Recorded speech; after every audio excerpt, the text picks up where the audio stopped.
Ah, super cool. Hello, everyone, and welcome to today's keynote panel presentation titled, "The World is Not Flat, Leveraging 3D Whole Brain Imaging of Pathological α-Synuclein Spreading in a Mouse Model of Early-Stage Parkinson's Disease." Today's webinar is part of the 12th annual event in the Neuroscience Virtual Event Series. I'm Christina Jewell of LabRoots, and I'll be your moderator for today's event. Today's educational web seminar is presented by LabRoots. Now, before we begin, I do want to remind everyone that today's event is interactive, and we encourage you to first participate by communicating with other attendees using our live chat feature during the presentation. You can find that live chat located at the bottom left of your screen. You can also participate by submitting as many questions as you would like during the presentation. To do so, simply type them into the Ask a Question box and click Submit. We will answer as many of your questions as we have time for at the end of the presentation. If you have any trouble seeing or hearing the presentation, click on the Help Desk button from the lobby within the event. And finally, as a reminder, today's presentation is educational and it offers free continuing education credits. Click on the continuing education credits image located on the right of your screen and follow the process to obtain your credits. Now let's get started. I would now like to present today's speakers.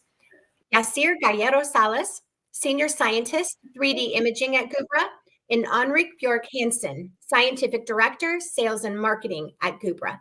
For a complete biography on our speakers, please find it on the left of your screen. Yasir, Henrik, welcome. You may now begin your presentation. Thank you. And thank you for the opportunity. I think it's great to be here. Let me start sharing.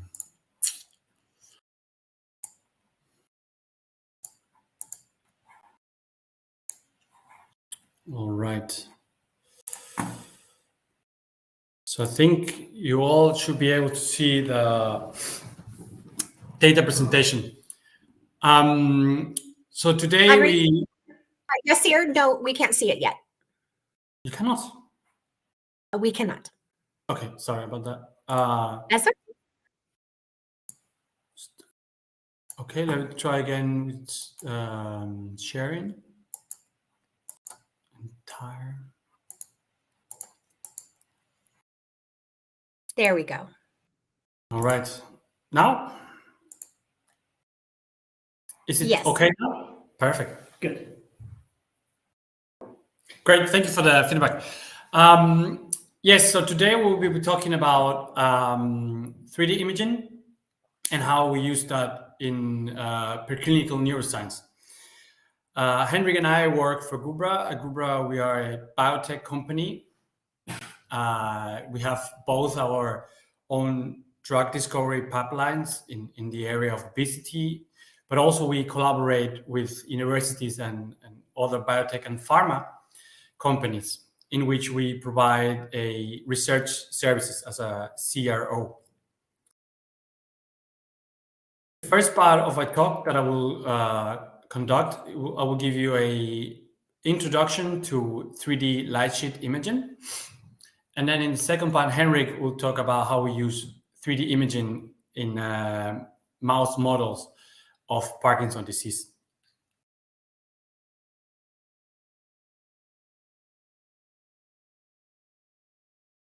So traditionally, in histological research, people have been sectioning the tissue in order to image it.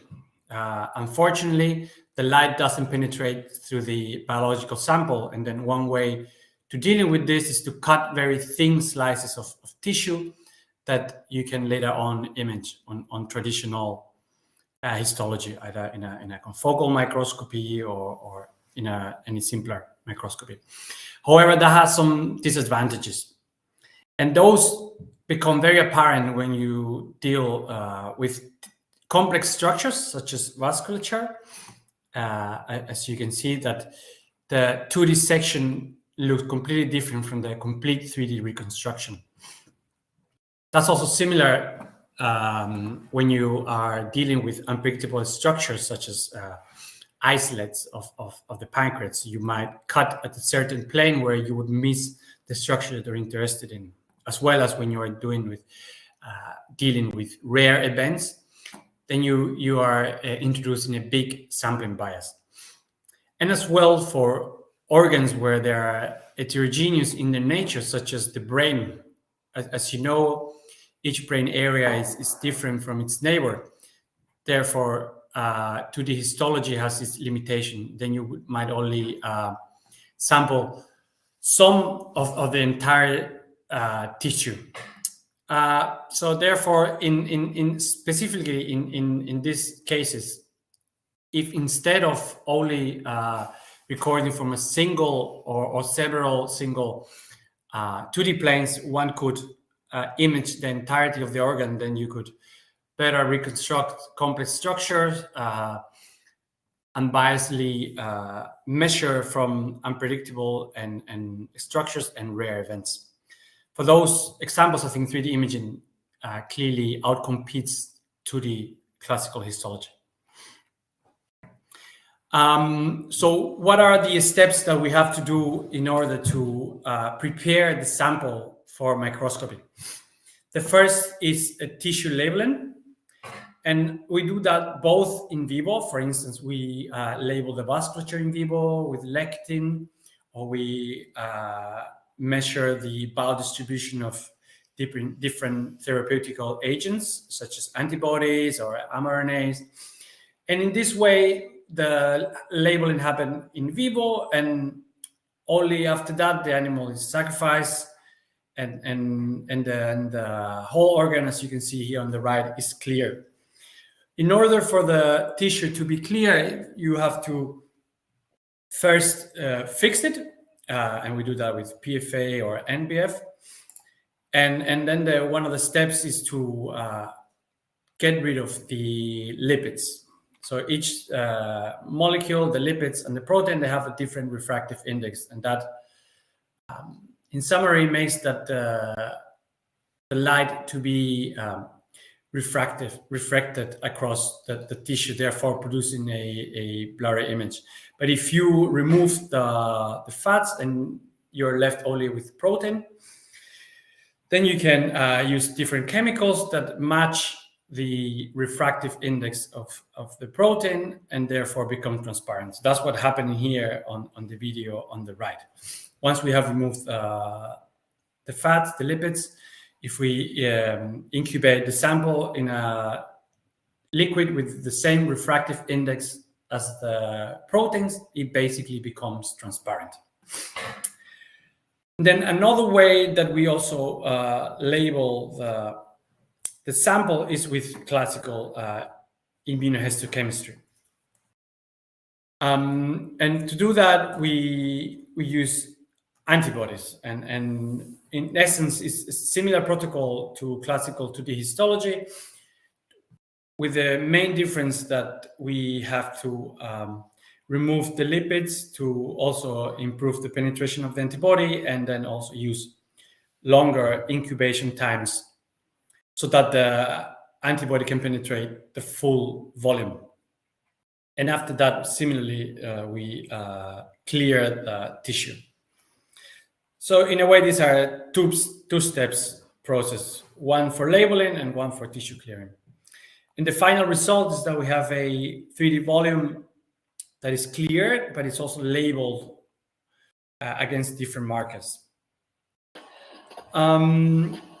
This whole process takes about 4 weeks, and the main time limit is due to the penetration of the antibodies in the 3D volume as compared to classical 2D histology. And to help us with this process and to automatize it, because we're dealing with dozens of samples per study, we have custom made this robot that helps us in the handling of all the liquids, changing the ethanol, adding the antibody, etc.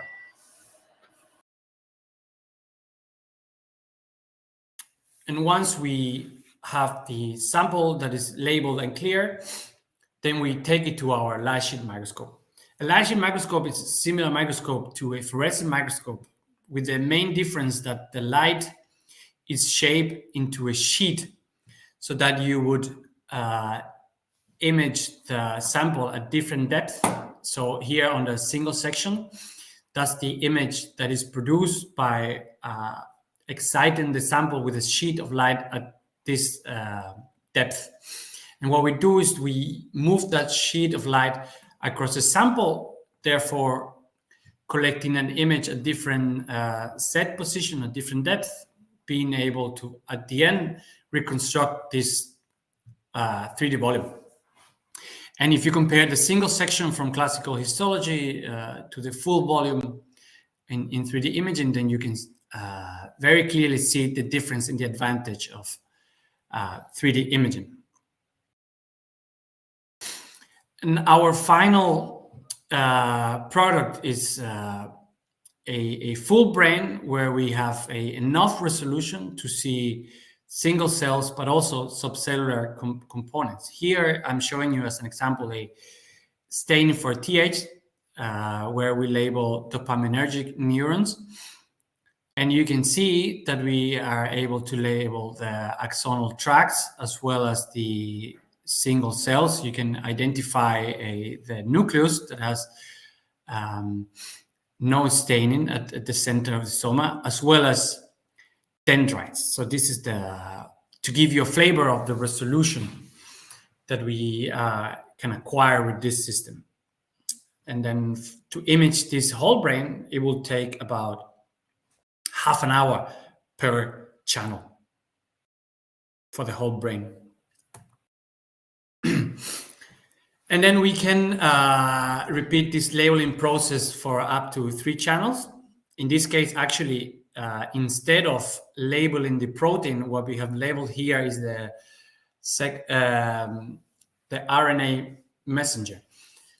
We use in situ hybridization. Instead of amplifying a protein signal, we amplify the mRNA signal. In this case, for a combination of TH, DAT, and NET stainings. So we can label both proteins or mRNA with this technique. One of the challenges that we face once we have acquired the data set is how to analyze it. And the first step to analyze this data set is to make some averages. And then we have to, in a way, in order to compare, to make this average, we have to align each individual brain to a common reference. And in order to do that, we use the brain atlas from the Allen Institute.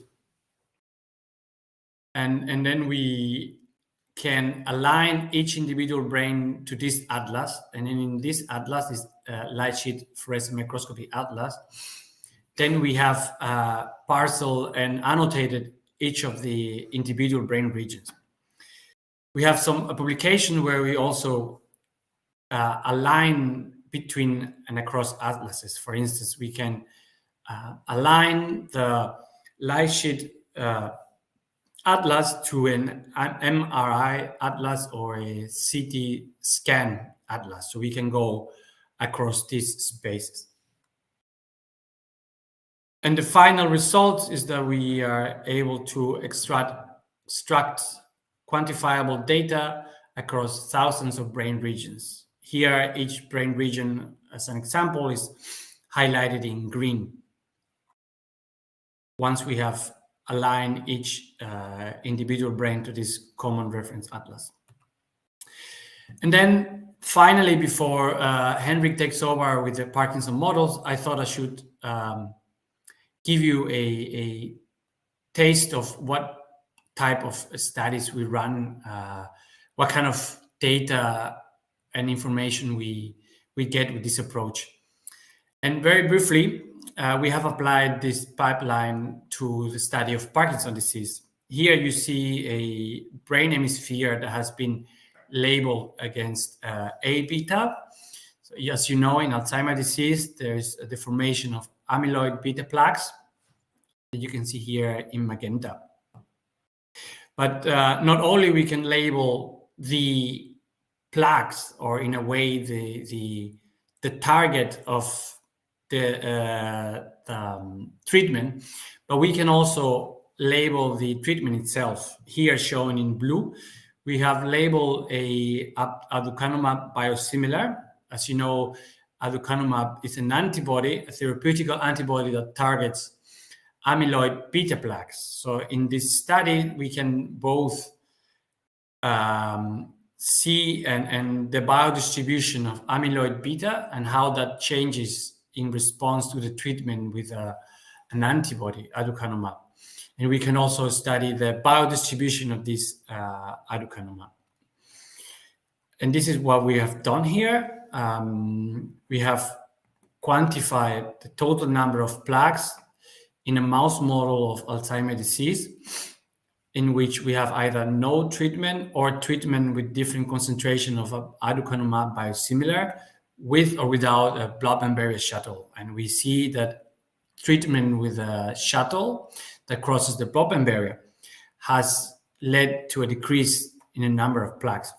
And when we look at the top regions, then we can see the decrease of beta amyloid plaques in several regions of the amygdala, cortex, as well as the thalamus. Now, I would like to pass it on to Henrik, and then he will talk about the Parkinson models. Thank you, Yasir. Thank you for the introduction to light sheet imaging. And as you can appreciate from Yasir's introduction, is that what we like in terms of 3D imaging is that it can visualize a target of interest or a drug labeled with a fluorescent probe. But to us, not just imaging or visualizing an effect, it's not enough. And the way we work is also to quantify a therapeutic outcome or a particular histopathological hallmark of disease in a mouse model of a neurodegenerative diseases. What you see in this nice spinning brain is, as you see, said, a TH stained brain, and you can appreciate that you can see the subset nigra in the individual cells. And I'll just briefly touch upon a model where we counted neurons in the nigra in a particular Parkinson's disease model in 3D. So I will shift gear to models of Parkinson's disease. And as you all know, then Parkinson's disease is characterized by progressive loss of dopaminergic neuronal function. And in addition to that, there's an accumulation of α-Synuclein protein aggregation, which eventually would induce hyperkinetic symptoms and progressive cognitive dysfunction with time in patients with Parkinson's disease. So endpoints we work with are clearly endpoints that are associated to dopaminergic function. But also we recently profiled a number of models that are based upon α-Synuclein aggregation. And I'll just show you some examples in the remainder of the presentation. So circling back to the TH video you just saw, actually was a video generated in a study on the MPTP mouse model of Parkinson's disease. And this model is a classical neurotoxin-induced model of Parkinson's disease, where MPTP targets specifically dopaminergic neurons, is taken up by these neurons, and then a change into MPP plus, which kills the dopaminergic neurons with time. This compound is dosed systemically, and that means that it will provide a bilateral lesion in the nigra of the dopaminergic neurons. It's a pretty harsh model. It means, depending on the dose you use, you would see rapid degeneration and loss of nigral dopaminergic neurons in both hemispheres. It's a traditional model used for screening drugs that could have a potential neuroprotective effect in Parkinson's disease. So it's quite often used by the biotech and the pharma industry. And I think we should consider this as a intermediate or late stage model of Parkinson's disease, because we see typically more than 50% of neuronal loss in this model. And considering the extent of neuronal loss in the model, then I just want to mention that it can be really difficult to work with the model if you want to test a compound for neuroprotective or restorative efficacy, because you usually inject the drug just right after the MPTP dosing, where you have already a serious loss of neurons, or you do a preventive study that you inject your compound before the MPTP dosing. And in this case, you might easier be able to track a neuroprotective effect.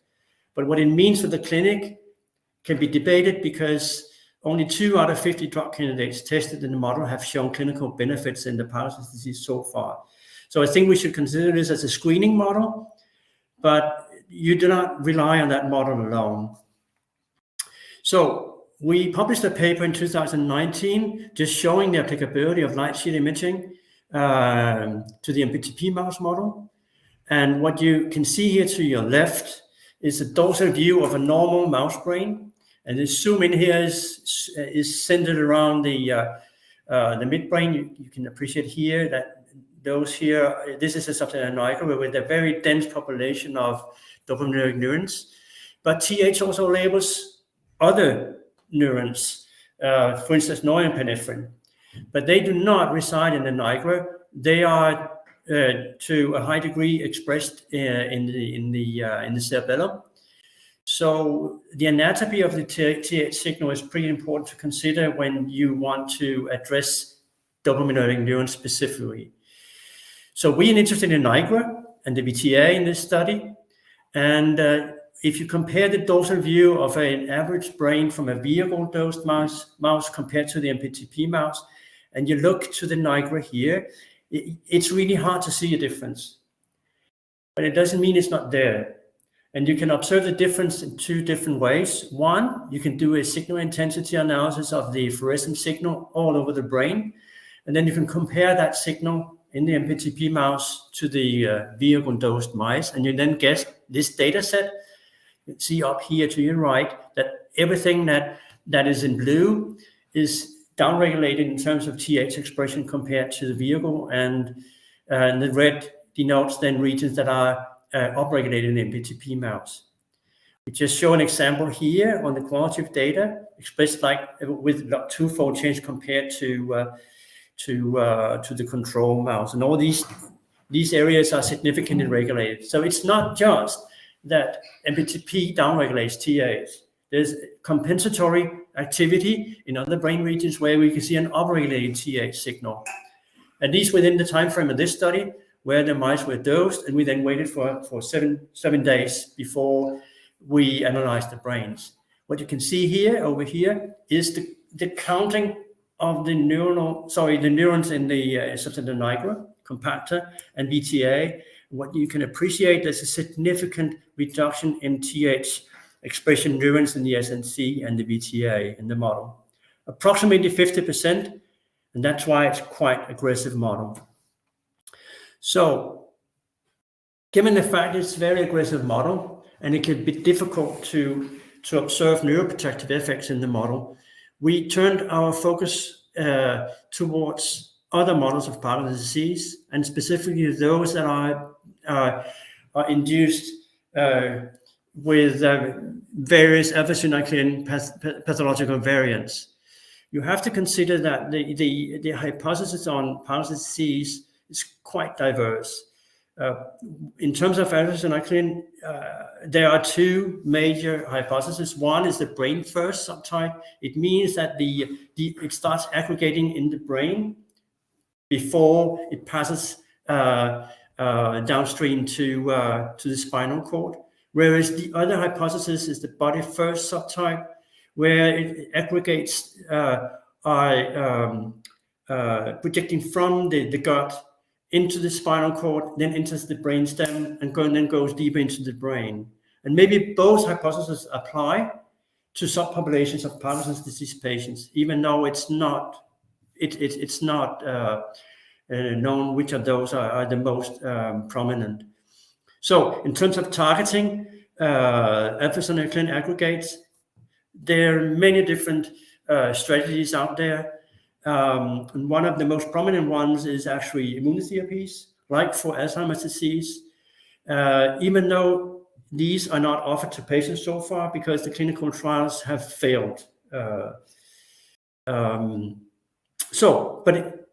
in essence, if transsynatic spreading of α-Synuclein is a driving force in the disease, then disease-modifying therapies should actually target this spreading, which could then potentially stop or reverse propagation of α-Synuclein aggregation in the brain.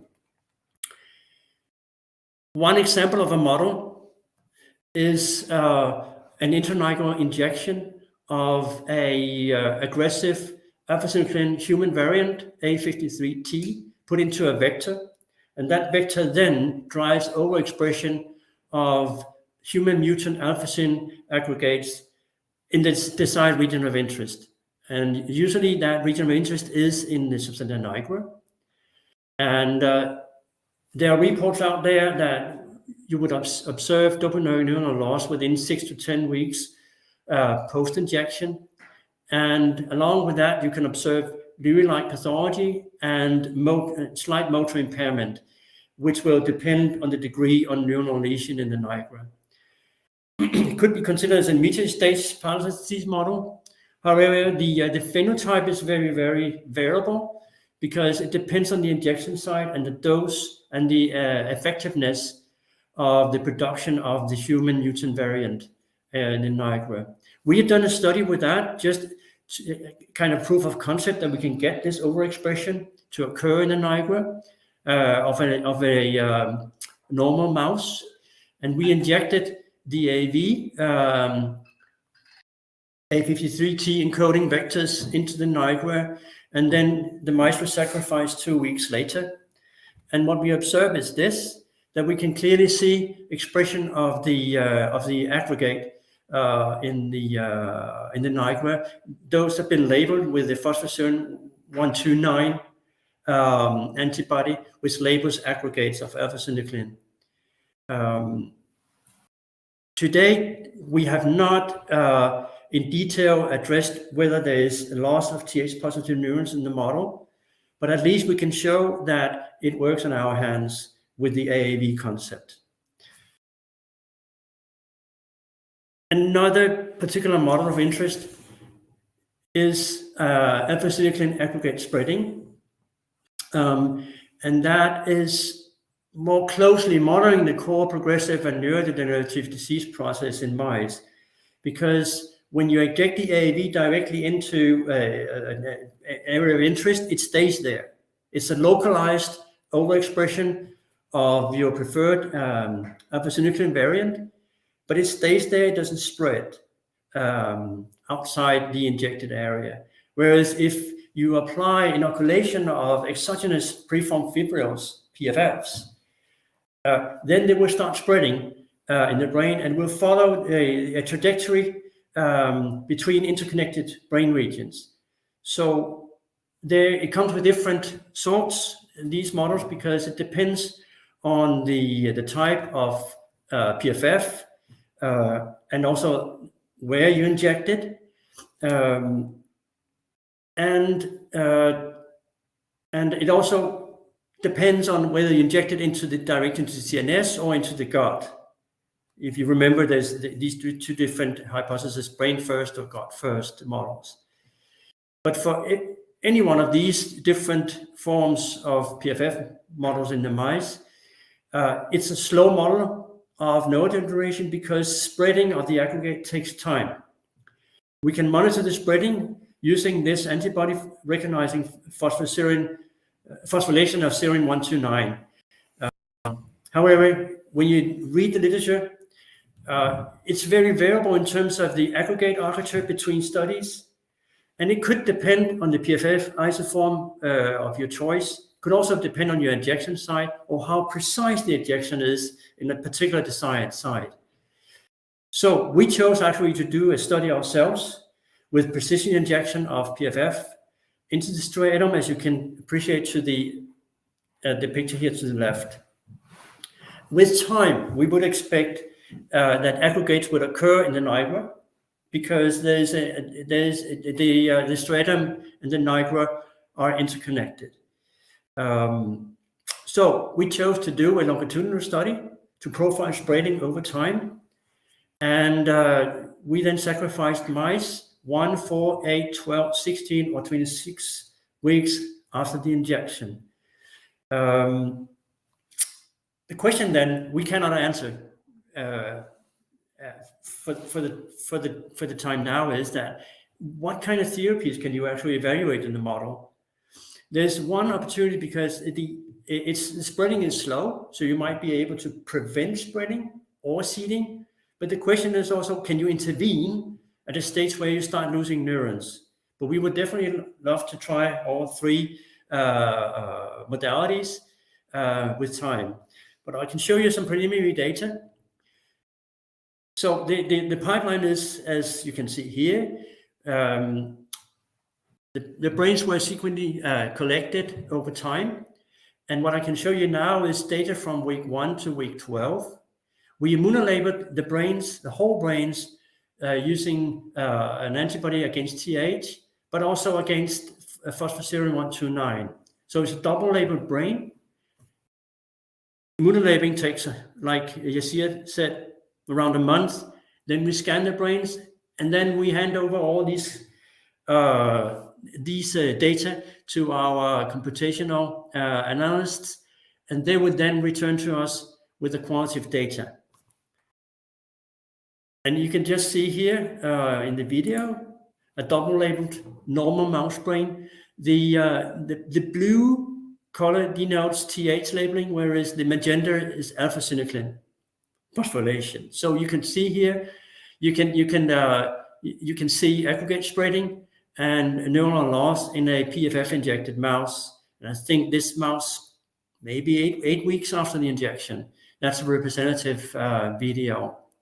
So ideally, we would like to quantify both aggregate spreading and at the same time analyze the number of TH positive neurons in regions of interest. And I will show you now a video on the spreading of the aggregates upon intrastriatal injection. The PFFs were injected at 2 different sites unilaterally in the dorsal striatum, and we then track the spreading over time. Just turn on the videos. This is 1 week after the injection, and what we observe here is probably a baseline level of phosphorylation in the mouse, and presumably also accumulation around the ventricles. But after 4 weeks, you see a progressive spread throughout the cortex, also into the olfactory bulb, unilaterally, but actually also starts occurring bilaterally, and it just becomes more and more spread over time. It appears as a redistribution in the cortex, and you see to the left that the nigra lights up now because it starts actually receiving aggregates. And we can also observe aggregates occurring in the amygdala, and that pattern simply just grows worse over time. So we would yet have to see the architecture of aggregate spreading at later stages in the model. We can't share it now because we don't have the data.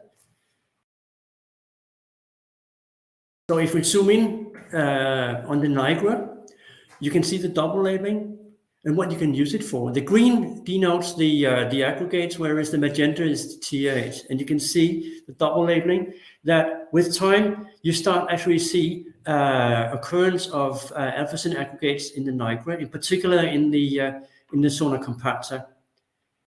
So therefore, it makes a lot of sense to start counting these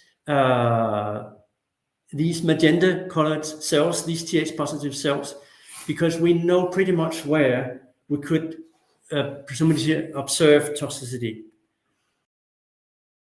But for now, what I can share with you is the fluorescence signal of α-Syn aggregate, and after 8 to 12 weeks, we actually noticed that up to 300 brain regions, we can measure the presence of the aggregate. So it's really difficult to show you in one slide all the brain regions. So we have to make a choice. So the way we figured out to show data overall is to make a heat map to your left. And we defined initially 2 clusters. And what you can see is that the more bright color you have, the higher expression of the aggregate in these brain regions. And every little horizontal line is 1 brain region. So in this box here, you have 129 brain regions, and this down here, 153.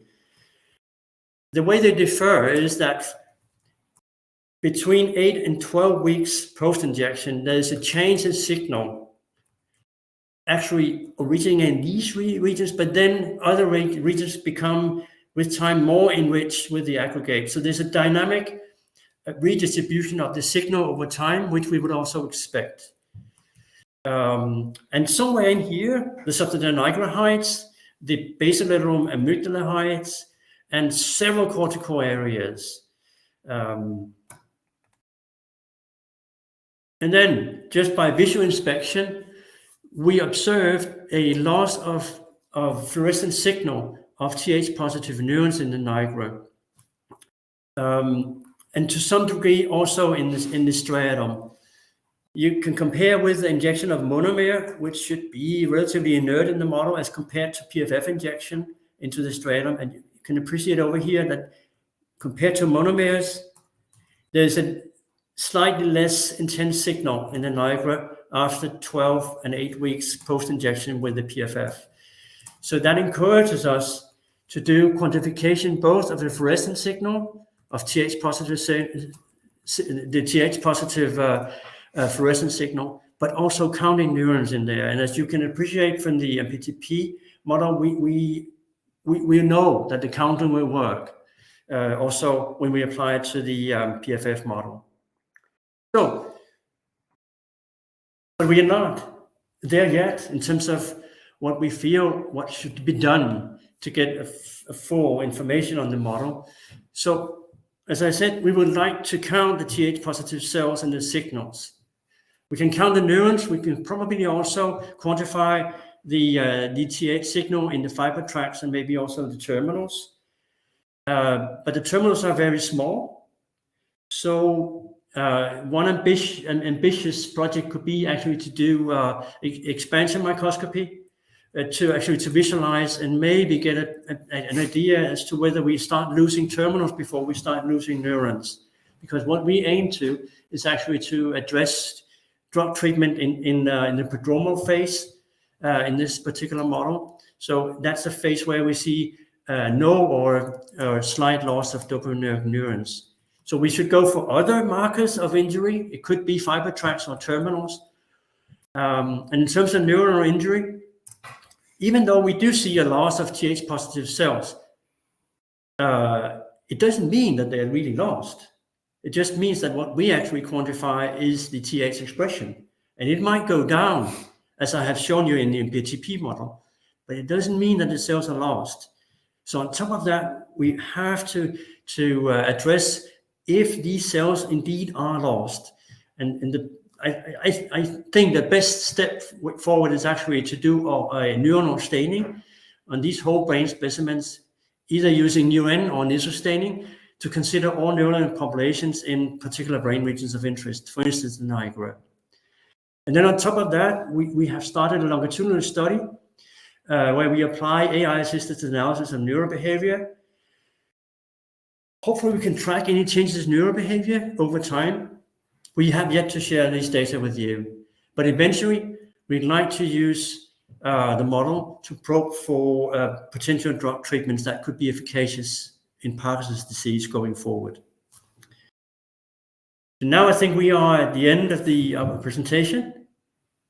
Yasir and I, we would just like to acknowledge all our skilled researchers at Grupa, particularly for Henrik, our PhD student who did all the aggregate stains and the in vivo studies in the PFF mouse. Evie, who is one of our skilled computational analysts, as Jacob is also, and Uma's department manager overseeing all 3D imaging activities. Kasper is department head of our computational analysts, and Jacob Heckscher, our 3D imaging expert heading sales with regards to 3D imaging studies. And then we collaborate with Paul Henning Jensen at Aarhus University. Thank you very much, Paul Henning, for supervising us. And we'd like to thank StressMarq, in particular Ariel and Jacob, for supplying the PFFs to our mouse studies. And then I think we come to an end. Thank you for your attention. And we'll be ready to answer any question you might have. Just go ahead. And we'll stop sharing so you can see our faces while you ask the questions. Gentlemen, thank you so much for your excellent presentation. It is now time for our live Q&A portion of our webinar. Now, to our audience, if you haven't submitted any questions yet, please do so now. Just type them into the Ask a Question box and click Submit, and we will answer all of your questions that we have time for. So, Henrik, Yasir, we have several questions already coming in, and I'm just going to start from the top. So let's start with this one. Have you assessed markers of inflammation in the α-Synuclein PFF mouse model? Well, thank you for that question. It's definitely relevant. Also because we like to track early stage pathology in the model. We haven't specifically done that for the PFF mouse model yet, but we have in our toolbox actually assays that can do this. So it's actually not a matter of technology, it's actually more a matter of time before we will do it. And I think, maybe Yasir can correct me, but I think our focus initially will be on microglia staining, either staining for the mRNA or the protein. Yeah, for the protein. I think we were interested to see how the microglia follows the spread of α-Synuclein. And I think the advantage of our system is that we can label multiple targets at the same time. And I think biologically we'll be really interested to see whether the how the inflammation follows the spread. How long does it take for the microglia to get activated once the aggregates reach a brain region? Hopefully we can give you more data next time we meet. Yeah. Excellent, thank you. Next question. Is it possible to section the brain following 3D imaging to perform conventional 2D histology? Yes, it is, and we do so here often. It's still in 2D, you have some advantages that we cannot do so well in 3D. For example, you can do a lot of the antigen retrieval that is not really applicable for the 3D volume. And in many studies, we first recorded data in 3D. And then once we have identified brain regions of interest, then we can go to our 2D team and guide them so they know where to cut. And then once we have the sections, then we can perform further analysis, compare different markers of different cell types. Yeah, it's a great question.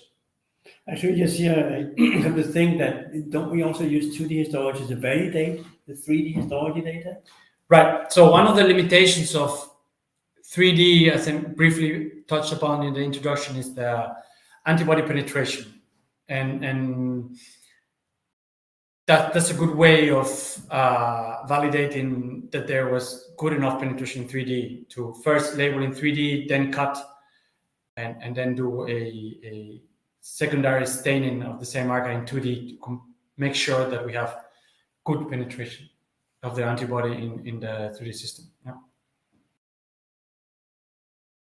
Gentlemen, our next question has several parts. I'm going to read the entire question all the way through, and then if you want to answer it in parts, that would probably be best. How and what are you doing to eliminate animal testing within your platform? Have you used any organ on a chip or lab on a chip within studies? And what about brain organoids? And if you did choose to use these methods, what have your results been compared to biomarkers with animal models and cost? Yeah, I think it's a great question. Maybe tough to answer, but I appreciate that you bring up. I think one has to see these experiments on the bigger picture in a collective fight against neurological disease. We at Gubra are doing the 3D imaging, but there are other companies that are doing the organ on chip as well as organoids. I think you can answer several questions with that approach. You can see how you can test different drugs to see whether they can stop the spreading of α-Syn in an organoid.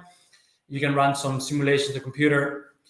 And in our case, we are focusing on how the α-Syn spreads across the brain. And this spreading, as Henrik was mentioning, it follows some anatomy. And that's something that cannot be tested on an organoid that lacks the anatomy of a brain. We also want to have a model of Parkinson's disease that recapitulates human physiology. So, and that means that it has a viable blood-brain barrier. I think one difficulty in the treatment of neurological disease is that not all compounds cross the blood-brain barrier. For instance, the aducanumab that I was touching upon in the introduction, it does not penetrate the blood-brain barrier. Therefore, it doesn't target so well the plaques in the Alzheimer model. And only once you have a shuttle, a molecular trick that allows for this therapeutic antibody to cross the blood barrier, then you can see a better penetration of the medicine. And that's something that cannot be so well recapitulated on an organ on a chip or in an organoid. You need the entire system able to understand these questions. I totally agree, though, that for simpler questions, simpler models can be used, and they should be used. But I think we have a good case for the use of animals in our model. And maybe I can just add to it two things. One is that essentially one of the most critical endpoints in preclinical Parkinson's disease research is I say neurobehavior. So you have to do this in animals to some point during development of your compound. That's one aspect I just like to mention. But the other aspect actually is our general experience that what we can track using 3D imaging in terms of, say, neuroprotective effects of a drug candidate for Parkinson's disease, it's our observation that we can track minor changes in very small brain regions. Even though it might be therapeutically relevant, it will be very, very hard to track this using 2D histology. Exactly. And on top of that, if you do see a signal doing 2D histology, it usually requires more animals to get to be certain that what you observe is a true effect. Because we sample the whole organ as opposed to only several sections. So then we have less variability in that way, because simply we sample more compared to histology. And as you mentioned during the talk, as you saw, we don't simply content ourselves with studying one marker per animal. We try to maximize that and go for 2-3 markers. So that also reduces the number of animals. So I hope we addressed this question satisfactorily. I believe you did. If not, please submit any more additional questions. We are getting towards the end of our presentation. So I do want to thank Yasir and Henrik for their time and this excellent Q&A session. Do you have any final comments for our audience? Well, I think we are on a endeavor in terms of learning how we can leverage 3D imaging across any aspect of preclinical research here at Gruber. And what we showed is just a flavor of what we're doing. We actually can learn as we go, because in many cases, because we use antibodies to track a signal, it's not tested yet. So we do a lot of, I'd say, exploratory work. And we would be happy to advise people if you are doing light sheet imaging, or you would like to do imaging using light sheet, just reach out to us. Yeah, I totally agree. Excellent. Thank you both. So I do want to make a public thank you to Yasir Gallero-Salas and Henrik Björk Hansen for their time today and for their important research.